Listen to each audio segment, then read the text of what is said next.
Paneer hotel రెస్టారెంట్ల నుంచి ఇప్పుడు ప్రతి వంటింట్లోకి వచ్చేసింది. పనీర్ టిక్కా, పనీర్ మఖానీ, పనీర్ బటర్ మసాలా, పాలక్ పనీర్, ఇలా అనేక రకాల పనీర్ వంటకాలు నోరూరిస్తున్నాయి. పనీర్లో విటమిన్ B12 పుష్కలంగా ఉంటుంది. దీనిలో తక్కువ కార్బోహైడ్రేట్లు, ఎక్కువ ప్రోటీన్ కలిగిన ఆహారం. ఇది శాకాహారులకు మంచి ప్రోటీన్ ఇచ్చే ఫుడ్గా పరిగణిస్తారు. అందుకే సూపర్ మార్కెట్లలో పలు పనీర్ ప్యాకెట్లు ఆకర్షిస్తున్నాయి. అయితే వాటిలో నకిలీవి కూడా ఉండొచ్చు. వాటిని తింటే చాలా ప్రమాదం. మరి సరైన పనీర్ను ఎంచుకోవటం ఎలా తెలుసుకుందాం రండి.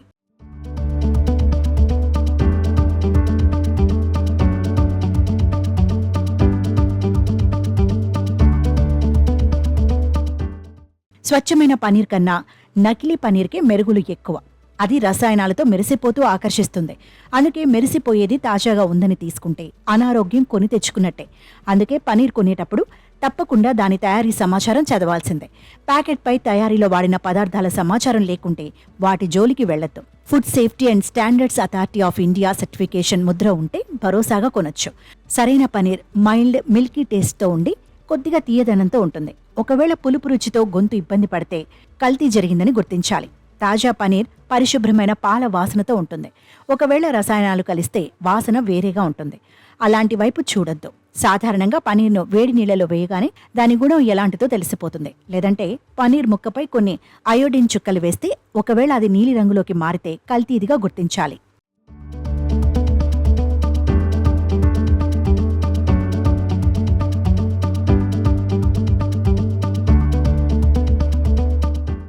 సాధ్యమైనంత మేరకు పేరెన్నిక గల బ్రాండెడ్ పనీర్నే తీసుకోవాలి.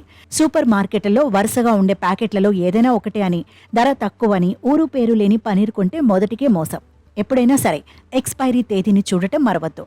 అచ్చమైన పనీర్ తాజా పాలతో తయారై ప్రోటీన్, క్యాసైన్లను అందిస్తుంది. పనీర్ను vegetable oil, palm oil, starch, baking powder, sodium bicarbonate, sulphuric acid, detergent, saturated ఫ్యాట్లతో కల్తీ చేస్తారు. నకిలీ పనీర్ను గుర్తించేందుకు కొన్ని టెస్టులు కూడా ఉన్నాయి. వేడి నీటిలో పనీర్ ఉడికినప్పుడు కొద్దిగా సైజు తగ్గి మెత్తపడుతుంది. నకిలీదైతే చెక్కు చెదరకుండా రబ్బర్లా అలాగే ఉంటుంది. అలాగే మంచి పనీర్ పాల వాసనతో తాజాగా ఉంటుంది. సింథటిక్ పనీర్ వాసన ఉండదు. సహజమైన పనీర్ రుచి క్రీమ్లా ఉంటుంది. నకిలీది చప్పగా లేదంటే పులుపుగా ఉంటుంది.